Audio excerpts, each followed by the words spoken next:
Hello, this is Retro Workshop, and here's a list of all the major video games, consoles, related products, and other media released in the year of 1982.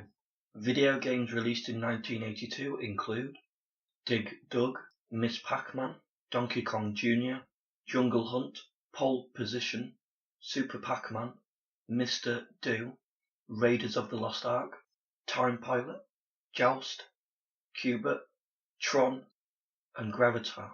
1982 also saw a video game TV show, Starcade, debut in the US on TBS, and Electronic Games holds the third Arcade Awards for games released during 1980 and 1981.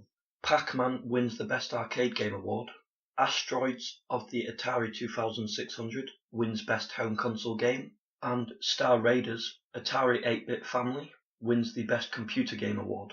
Again, great business in 1982 for video gaming. The US arcade game market is worth $4.3 billion, equivalent to $11 billion in 2019. The US home video game market is worth nearly $4 billion, and the Japanese home video game market is approaching 300 billion yen, equivalent to $3.5 billion American dollars in 2019. New companies include Data Age, Artec, Electronic Arts, Imagine Software, US Games, and System 3.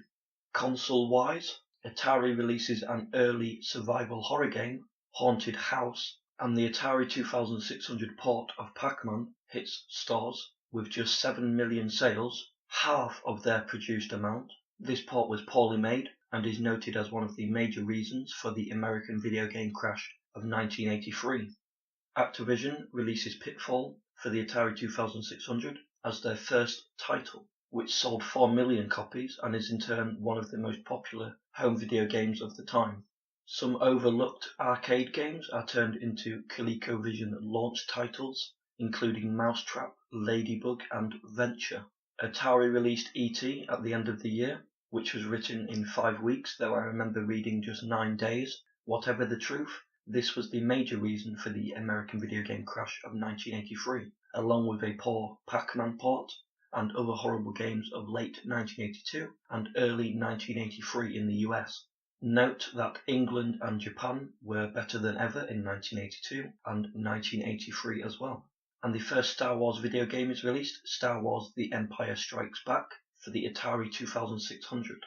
In terms of computers, many games were released, including Deadline, Flight Simulator 1.0, Prisoner 2, The Dragon and Princess, Nightlife, and Time Zone.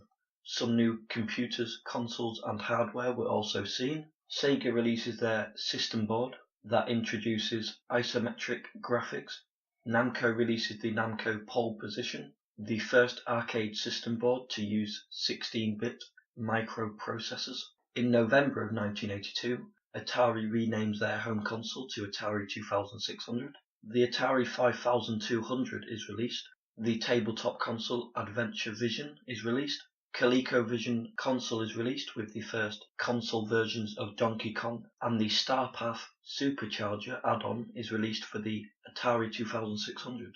In terms of personal computers, Sinclair releases a modified ZX81 in the US as the TS1000. It's the first sub-$100 home computer. The Commodore 64 is released, which would become the European market leader and one of the best-selling computers of all time.